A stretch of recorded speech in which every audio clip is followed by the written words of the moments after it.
Good morrow, ladies and gentlemen. Today I'll be enlightening you on the scintillating interests and intrigue of 16th century France. We'll be learning about the War of the Three Henrys, the last war of religion in France up till this period.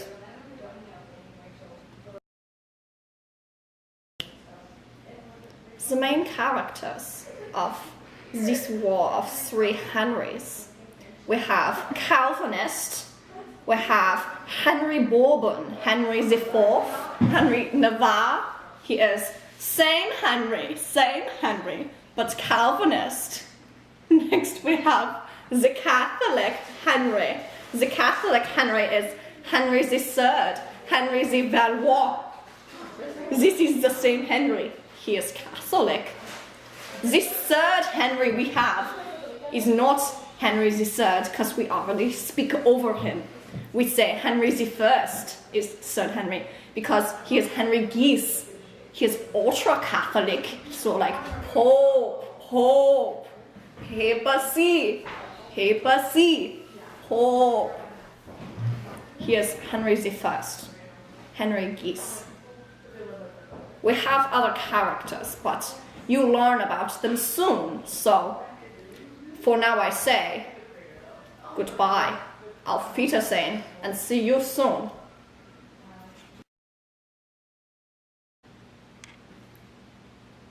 The first event we'll be celebrating here is July 1559. Here, a jousting accident kills Henry II. This was a tournament to celebrate the peace in the French region. Now, this tragedy, I say, it was a tragedy because it started a whole problem for succession of the throne in France. Top of the morning.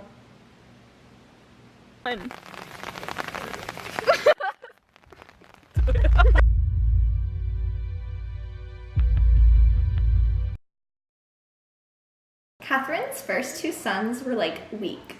Like, you know people who order ventis from Starbucks? It was like that but weaker. Like guys who don't even lift, am I right? They just could not even. It was Charles and Francis and they could not even. Anyway, so they die or something, and then there's this whole thing where everybody's fighting over the throne. And it's, I think, three Henrys. Gross name, I know, but whatever. So anyway, they all want the throne, and I know I'm gonna get it, but whatever.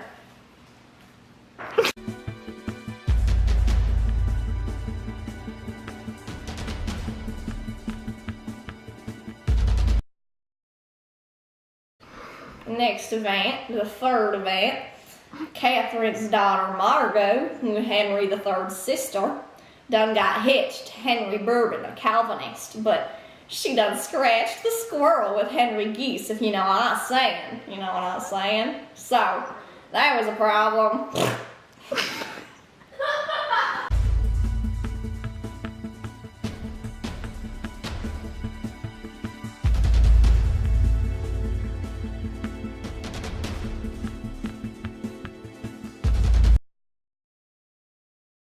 The fourth event is St. Bartholomew's Day Massacre. This occurred in 1572, and it was an event of targeted Catholic violence towards Calvinists. 3,000 Calvinists were killed in Paris. 20,000 total were killed across the country as a direct result of the violence symbolized by this event. This event started with the assassination of Coligny, a Protestant leader.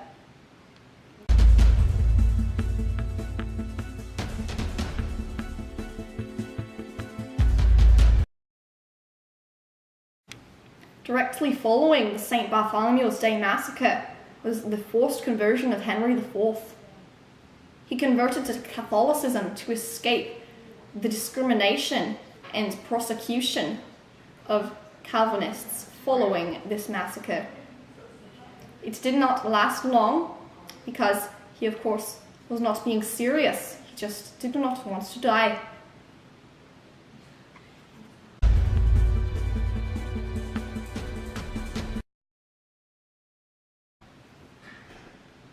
Event 6. The two Henrys conspire to kill the other Henry. You think Catholic? Ultra Catholic? Kill? Maybe Calvinist? No! It's not right. It's not right. It's Henry III, who is the Catholic, with Henry IV, who is the Calvinist. And they try to kill Henry I, Ultra Catholic.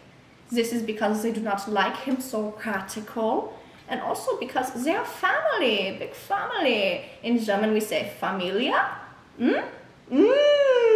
So, this is not effective. We tell you why.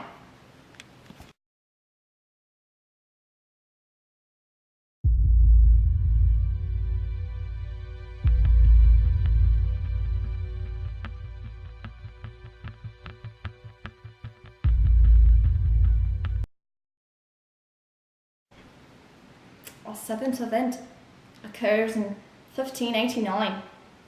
A crazed Dominican friar tries to assassinate Henry III. I say tries, but he did it. Let's watch.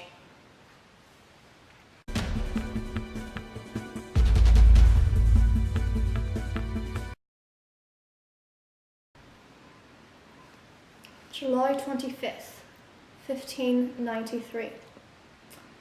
Henry IV gives the Paris' worth a mass politique, in which he publicly denounces Protestantism to join the Catholics. You'll recall that earlier on, he decided to convert to Catholicism to escape the St. Bartholomew's Day Massacre. However, he is serious now. He will remain Catholic for the rest of his life. This speech is an act of politique, a political tactic wherein a ruler or another public figure sacrifices his own beliefs or desires for the good of the people. Henry IV wanted peace in his country. He was sick of everybody fighting all the time. So he converted in a grand act of politique.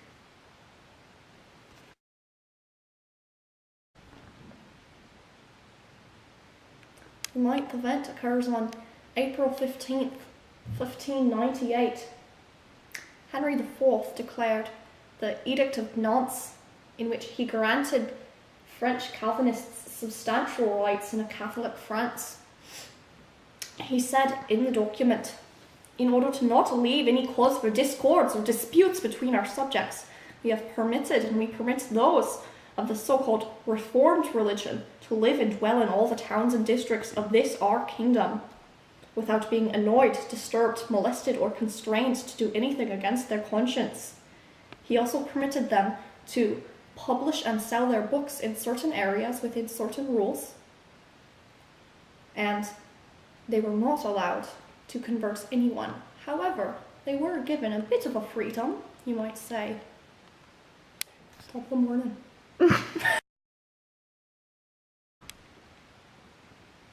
On October 22nd, 1598, Louis XIV revokes the Edict of Nantes. He says, I want to be one king, one law, one faith, so I can't have none of this Nantes business around here. He says, no more Nantes. He says, I don't like the Nantes. He says, Nantes. What? He says, he don't like it. He said he don't like it like deep-fried squirrel don't like being deep-fried. I tell ya, I deep-fried a squirrel myself. He don't like the Edict of Nantes. Following the Edict of Nantes, we have they all live happy ever after. We have all the Henrys are dead. He's not happy. Maybe they're kicking it with God in heaven, but one of them is Calvinist, two of them are Catholic, so Which one is kicking it with God? I do not know. So, the last Henry is killed by the angry, intolerant Catholics who do not like his freedom and tolerance towards their enemies, the Calvinists. They say, we don't like Calvinists. Why don't you do this? Why don't you do this? Why don't you have indulgences? Where's the Pope? We don't know. We don't like you. Stab, stab, stab. They don't like Calvinists. So, whatever.